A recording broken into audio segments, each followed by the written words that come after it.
పఠాన్లు వాళ్ళు లాక్కుపోతున్నారు అక్కడ. తెహ్రీక్ తాలిబాన్ పాకిస్తాన్ అది మాదేనని సంకలు గుద్దుకుంటే ప్రయోజనమే ఉంది.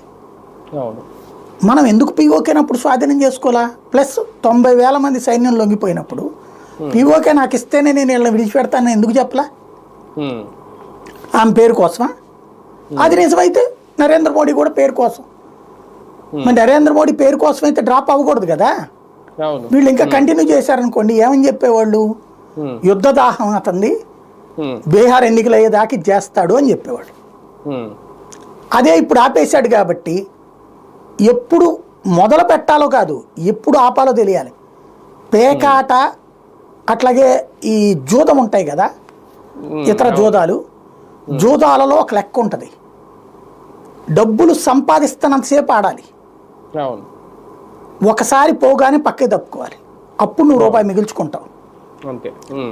నాకు 10 సార్లు 10,000 వచ్చినాయి, ఒకసారి 5,000 పోతే పోయింది అని ఆటం బిగిన్ చేసినోడు 50,000 నష్టపోతాడు.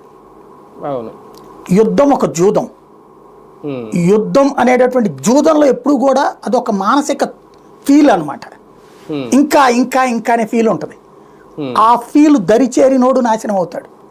మీరు మహాభారతం దీంట్లో ప్రత్యక్ష సాక్ష్యం చూస్తే, మహాభారతంలో యుద్ధ దాహం కౌరవులది, పదే పదే దెబ్బతిన్నారు చిట్ట చివరి దాకా.